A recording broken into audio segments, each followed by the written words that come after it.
to Budget in Focus. I am Stacey Carmichael and I am joined today with Minister within the Indigenous Peoples Affairs, Minister Valerie Garrido-Lowe. Thank you so much, Stacey. Welcome, Minister. So today we're discussing the budget, and my first question would be just a recap of Budget 2018, some of your thoughts, general thoughts.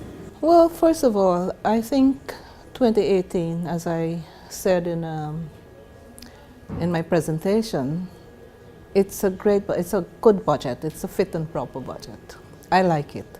It has, for the hinterland people, it has many things that will, benefit them financially and otherwise. But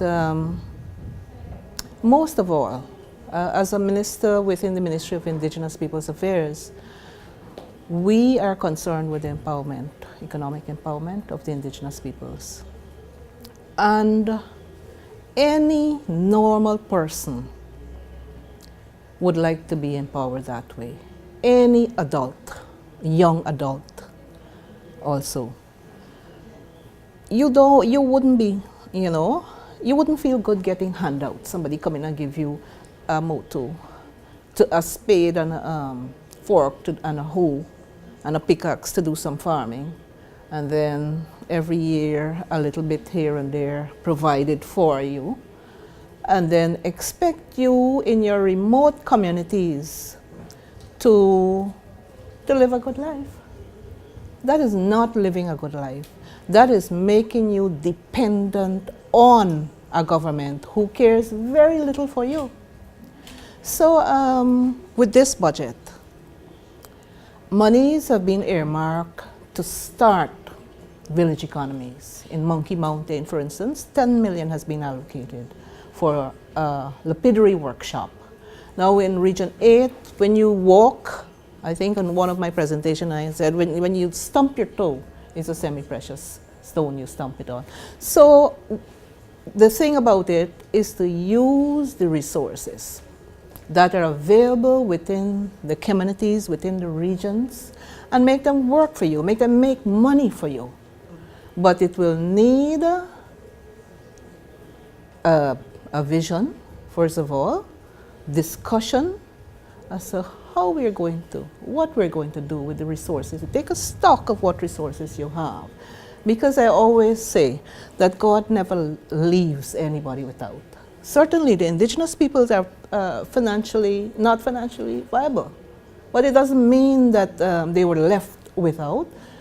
They have beauty, they have semi-precious stones, you have gold, you have diamond, you have logs. Everything there that is rich and empowering comes from the hinterland. So it is time that the hinterland people, we get together with government support and learn to utilize the resources to empower ourselves. Yes, thank you. Thank you for that response, Minister. Now you spoke about empowering. In terms of the farmers, you mentioned mining and so forth. In terms of the farmers, what are some of the assistance or the measures that will be put in place to ensure that they could maintain their livelihood and also market their products? Well, we have allocations for farm-to-market roads, for instance, because that's very difficult. You have tractor and implements, some who need, but of course every year you give to different communities who need. So allocation this year for tractor and implements and for farm-to-market roads so that the produce can get out safely and to the market area. But that is just, to me, I call that basically surviving, day-to-day survival of getting so much money and so on. But when you really want to live this good life, you have to start investing like government did last year in the tomato industry, where 59 million was, projected for that and utilized, and 5 million from the Canadian High Commission to establish a sun-dried tomato facility that 40 farmers are now producing tomatoes in their own farms to supply the facility. And another 43 food processors were trained to operate within the facility.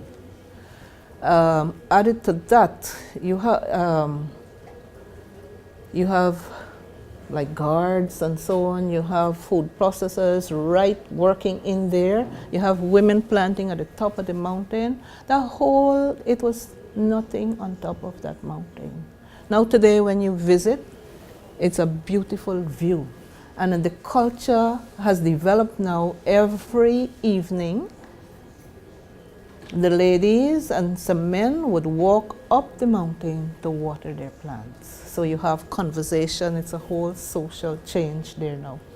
So it has brought relief in every way to the people of Paramakatoy, and it's supporting 3 villages. Paramakatoy and its satellite villages alone are 3,000 people, or more than 3,000 people, and it's directly affecting that, because when you get paid, you go to the shop to buy in the shop there, you support the shops there, and you can buy what you wish. And for those who may want to take something this month and pay next month, they now have a farm that generates money. Pay when they take their produce, they get paid right away, so they can go to the shop and pay off their credits. It's not like you're wondering where to get something. The only thing you have, the only option you have is going into the mines, and then the mines very, very dangerous. Malaria, dengue, and everything, more than mayhem. It's a dangerous, dangerous place for young people, for women, and everybody. So that facility has given the people of Paramakatoy some level, I think a lot of comfort, and they're very proud of it, because while IAST is supervising everything now, it's fully operated by the people of Paramakatoy, but supervised by IAST. In the next 5 years or so, it will be completely handed over to them. So it will be owned and controlled by the people of Paramakatoy, and that's the kind of support we want to give, where you can earn your living just like anybody else, and you can earn how much you want to earn. So they have great options there. Thank you again. Cassava, in your presentation, you seem very enthusiastic to mention the plans to process cassava and help also in the development of the village economies. Could you tell us a little bit more about that project and how government intends to roll it out? Well, the cassava flour. Rice, they were teasing about rice flour, and that was tried, and it's, maybe if we go behind that, that still could, go somewhere. But I think the cassava flour directly related with the indigenous people. Indigenous people eat and produce a lot of cassava, and they would like to sell their cassava and make money. It's close, it's their staple diet. And as First Peoples, one would think by now that the rest of Guyanese would catch on to the cassava and have it at restaurants and so on, so that somebody wants to nibble on a piece of buttered cassava or just take some grains of farine to think and chew in the same time. But it's not being promoted that way. So, and that's a loss for Guyanese, I think. But it's an ambitious program, which the indigenous people, they're quite enthusiastic about it in Quibana there, and just waiting to start.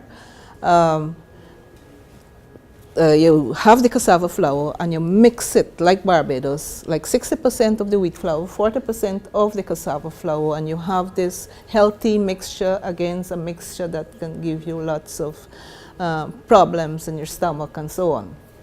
But nevertheless, if Guyanese turn to using that as we would wish them to, I think that, it will, do better for them, health-wise, because you would lose some of the fat you gain from flour, your stomach wouldn't suffer so much and stuff like that.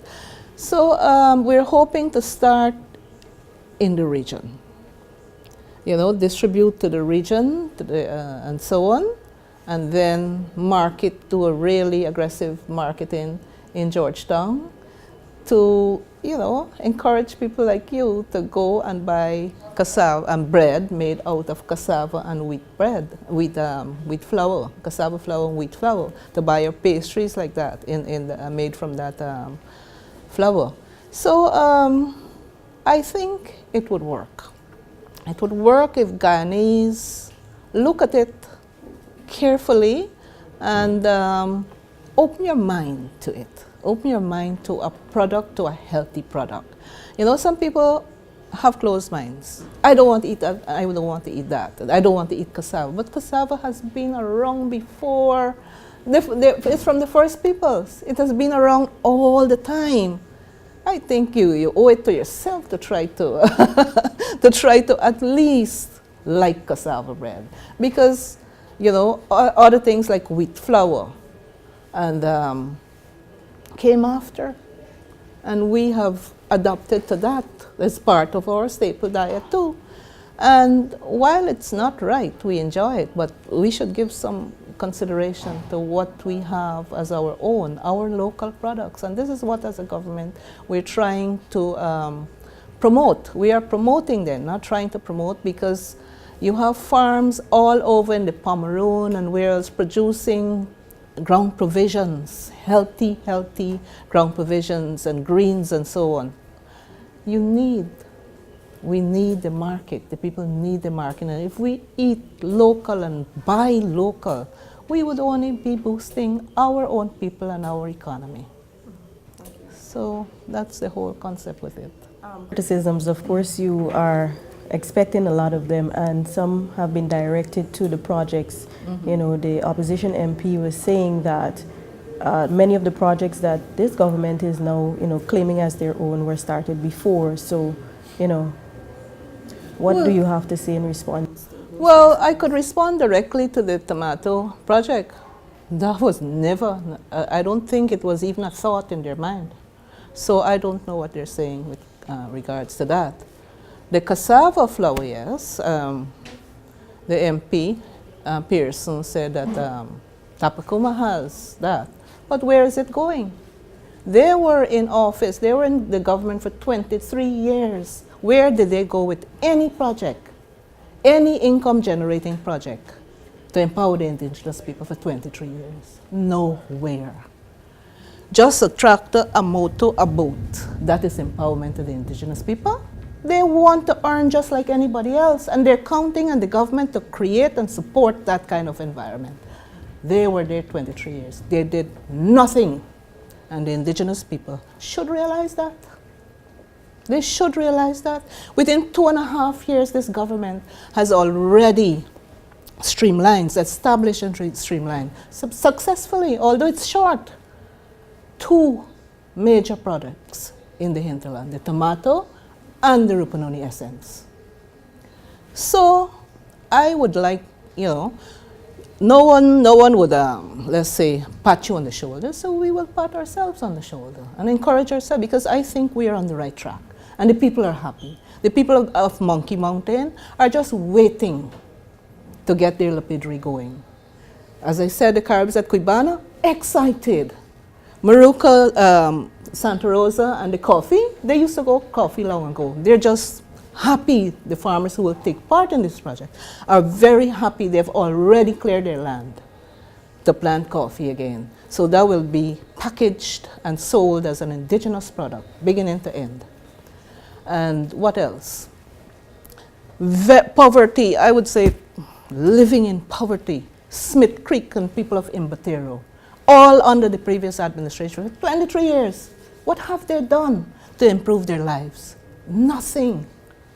Now this project is going there, and it will bring income to those people. Right now, HAYS, the Hinterland Employment and Youth Service Program, is there teaching them, building capacity, and giving them the 30,000 assistance.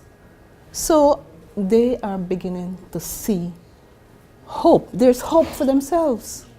And they're beginning to think more now with regards to what they can do, because within the HAYS program is a business component that teaches them how to really go about business, how to view business, how to create business.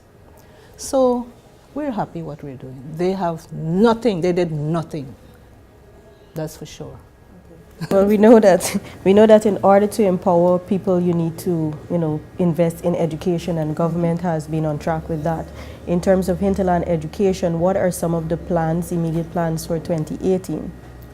2018, I know with regards to our hinterland, our ministries and the plans, I can tell you that right now, in many indigenous communities, many of our young people would like to attend the University of Guyana, but they cannot, because to come out here, you have to get somewhere to stay. You have to pay your rent, you have to buy food and all transportation and those things. So what government is doing, and we have provided in 2017, this year, $50 million for the tertiary dorms.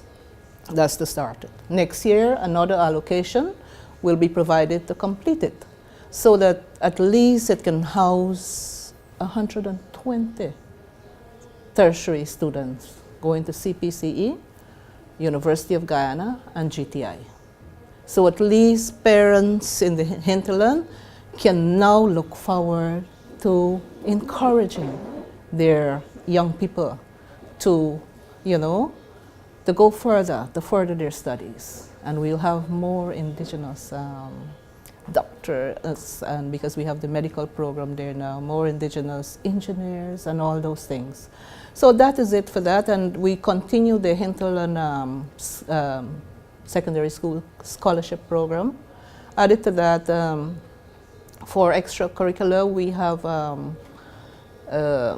established, what do you call it, a choir, hinterland choir, where we have Mr. Fenton Parks from the Circle of Love, or the Victoria Region Group, teaching them how to sing. So soon, we'll have a really experienced, a really trained hinterland choir. And a sports club, Hinterland Sports Club, was recently formed. All of that we're doing to ensure that their extracurricular activities they're there then, and they're gainfully occupied. With regards to more hinterland education, what the government is embarking on is allowing CXC to be written in other schools other than the secondary schools that we have now in hinterland. Because while the dorm, each secondary school has a dorm where students come from different villages to stay.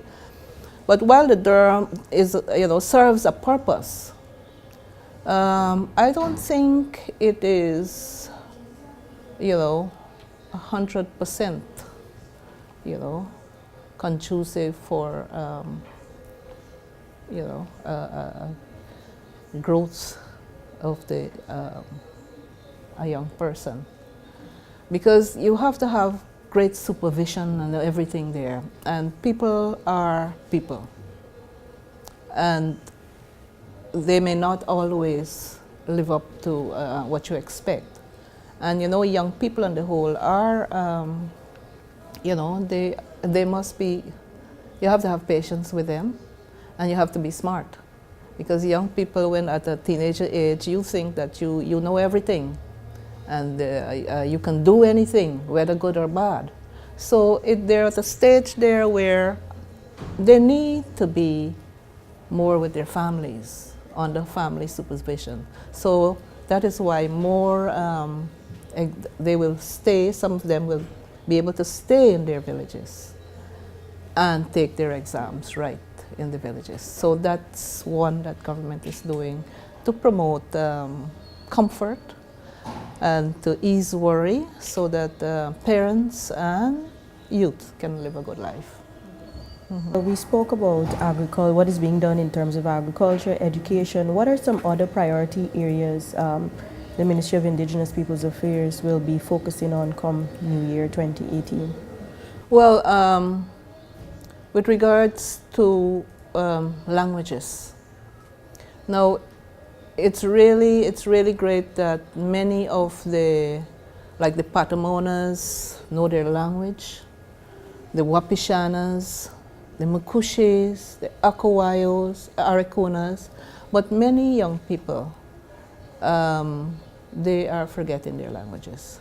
So what we're trying to do is promote language revival then, so that they can learn their languages. Because, it is important for any person to know who you are and where you come from before you could go anywhere else. You have to come to peace with who you are, recognize who you are, and before you can decide where you want to go.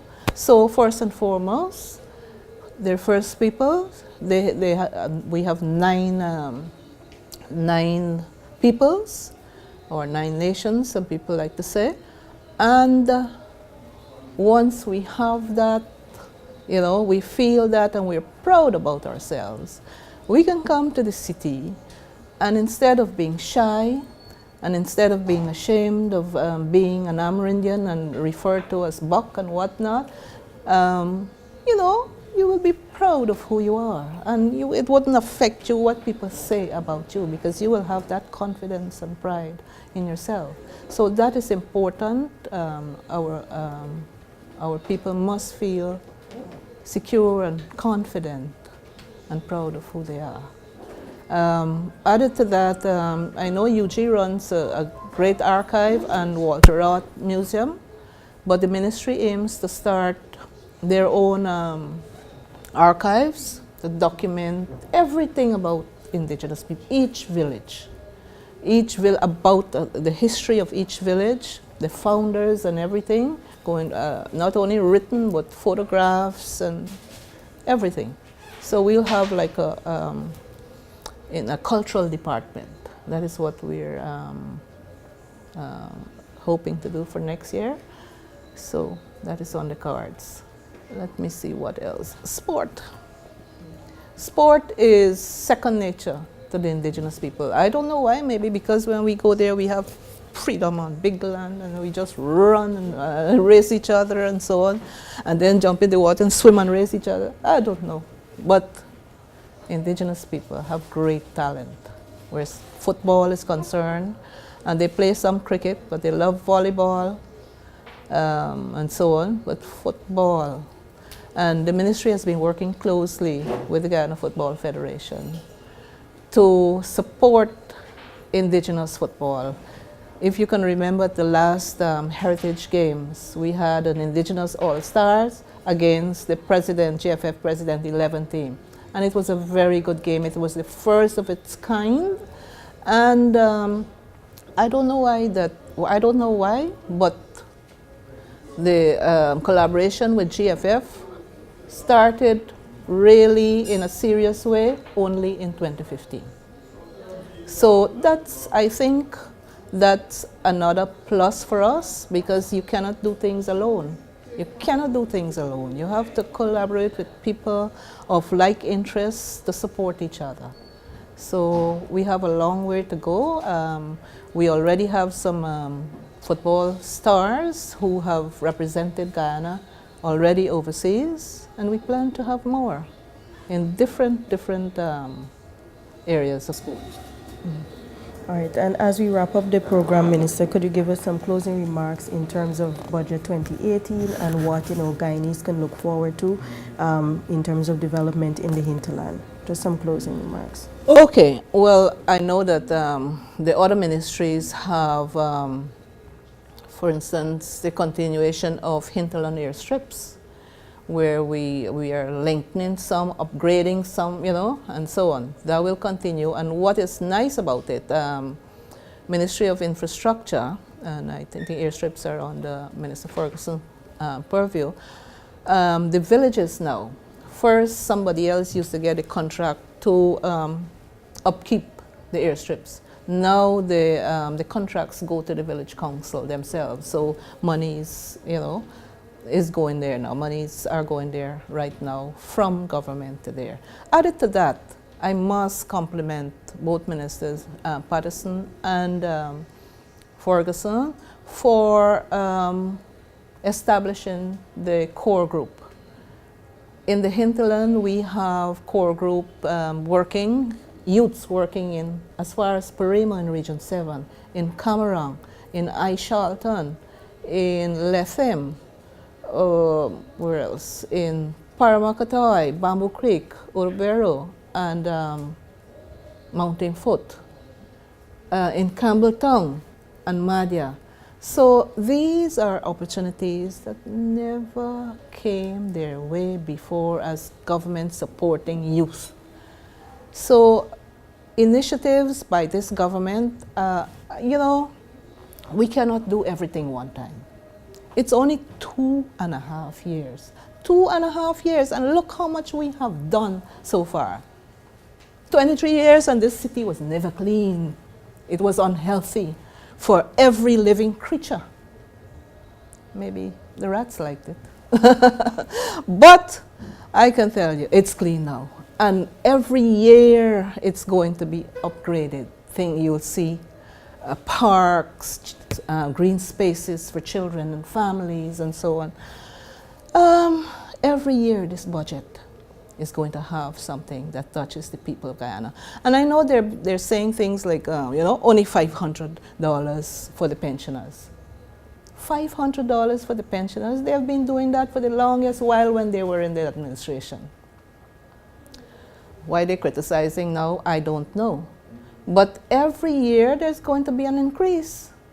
And as the years go, soon our senior citizens will get their livable wages, because that's the aim, sooner than later. That's the aim. But the country's purse only can provide for so much. We can't be wildly giving everything. Who will pay for it? Where will we get that money? And as soon as you raise the tax, everybody will cry.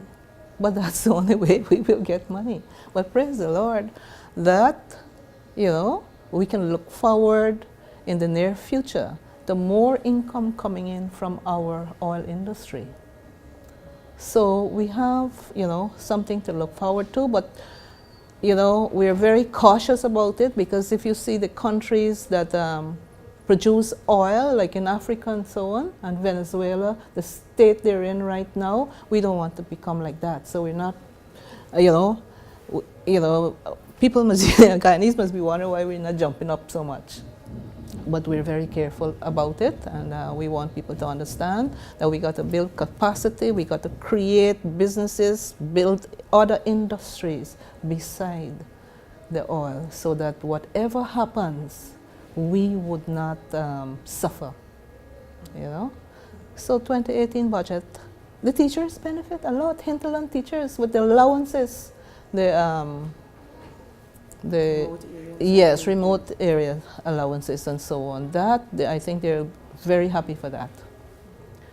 There are many things I can't remember them all, but I just know as I heard and I read about the budget, you know, there are good things. In health, for instance, more hospitals are going to be upgraded so that referrals can be at the hospitals instead of coming way out here and all sort of thing, you know. Roads, the Linden to Lethem Road and other roads. I know the Maruka Bridge is going to be built, and that bridge looks like it will collapse anytime. For the amount of money that was spent, you know, years gone by, that bridge should have been really like a concrete bridge. But no, it's twisted, and people are scared, but they have to use it still.